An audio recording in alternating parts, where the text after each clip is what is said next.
Maraknya kasus bullying atau tindak penindasan yang terjadi di lingkungan pendidikan yang dilakukan oleh sejumlah remaja putri di bawah umur di Cilacap, Jawa Tengah menjadi korban kasus ini dengan memanggil sejumlah pihak. Bullying merupakan ekspresi menyimpang pada anak dalam upaya pencarian jati diri, peran pendidikan di keluarga dan sekolah sangat diperlukan sebagai penyeimbang.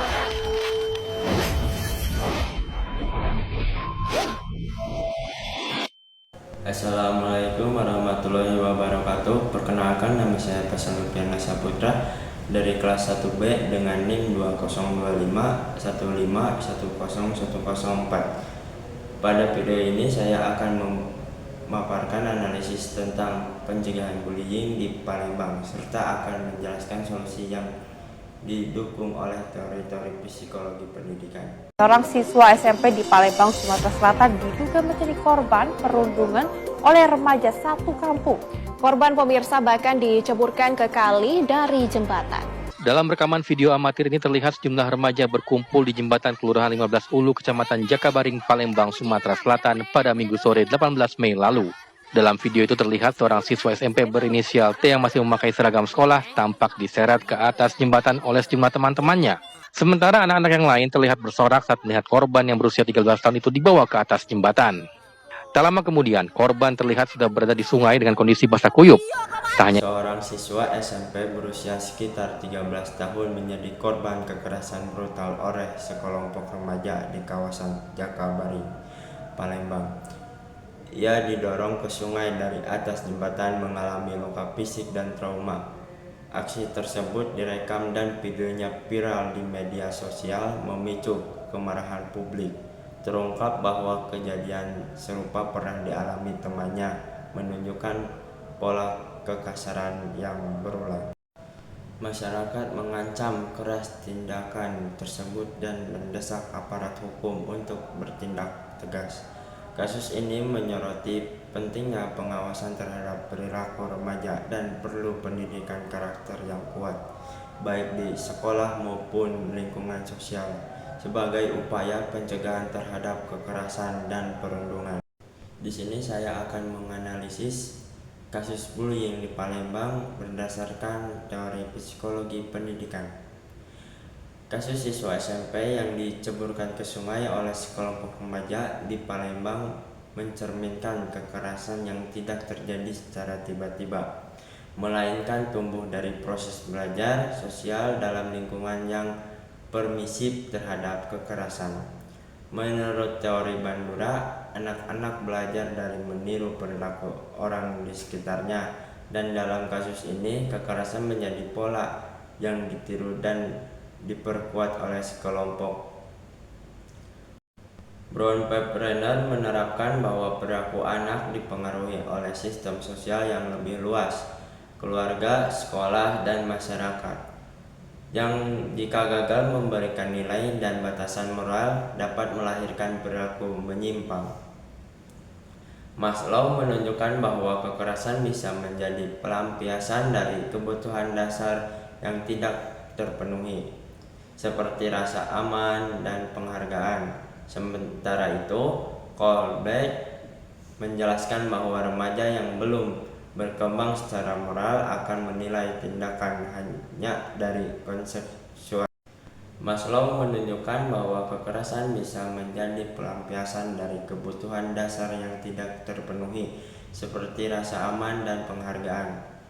Sementara itu, Colbert menjelaskan bahwa remaja yang belum berkembang secara moral akan menilai tindakan hanya dari konsekuensi langsung, bukan dari nilai etisnya. Ketika tidak ada sanksi atau teguran, mereka tidak belajar bahwa tindakan mereka salah.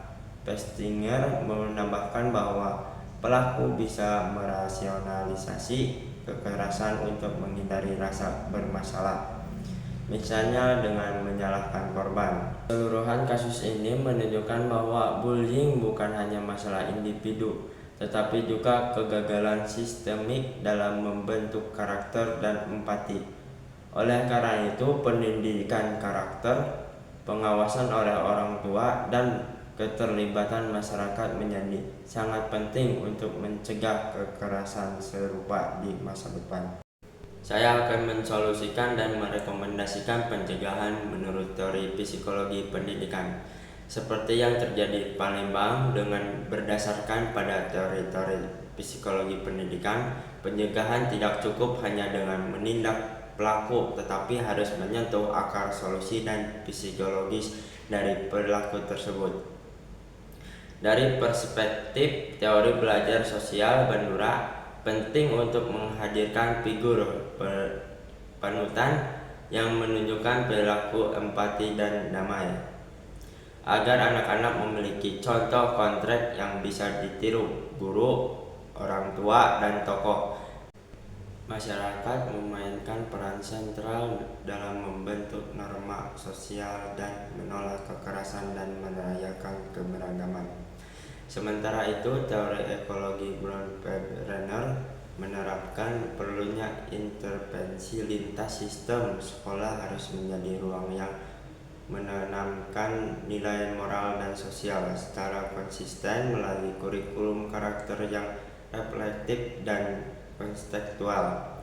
Keluarga juga perlu diberdayakan agar mampu mendukung perkembangan emosional anak, dan pemerintah daerah bersama tokoh masyarakat harus menciptakan lingkungan yang aman serta tanggap terhadap tanda-tanda kekerasan, termasuk dengan membentuk tim respon cepat.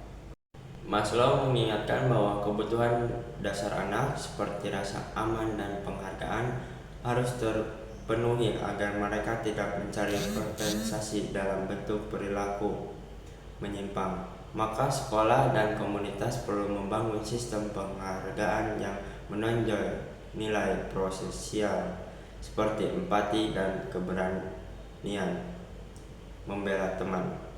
Dalam hal ini, anak-anak yang menunjukkan perilaku positif perlu diangkat sebagai teladan. Albert menyoroti bahwa perkembangan moral anak memerlukan proses pembelajaran aktif. Oleh karena itu, pendidikan moral harus melibatkan diskusi etis, simulasi dilema, dan refleksi kelompok agar anak-anak memahami dampak emosional dan sosial dari tindakan mereka. Ini akan menumbuhkan empati dan tanggung jawab yang lebih dalam. Keseluruhan gagasan ini menegaskan bahwa pencegahan bullying harus berakar pada pembangunan budaya yang menumbuhkan empati, tanggung jawab, dan keberanian moral. Pendidikan karakter yang hidup, lingkungan sosial yang suportif, dan keterlibatan semua pihak menjadi pondasi utama untuk membentuk generasi yang tidak hanya cerdas secara intelektual tetapi juga berperilaku kemanusiaan. Sekian dari saya, kurang lebihnya mohon maaf. Wassalamualaikum warahmatullahi wabarakatuh.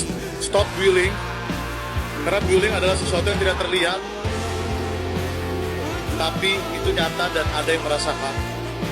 Dan kita sebagai orang terdekat harus lebih peka, mendengarkan, dan juga sadar bahwa ada orang terdekat kita yang butuh bantuan kita.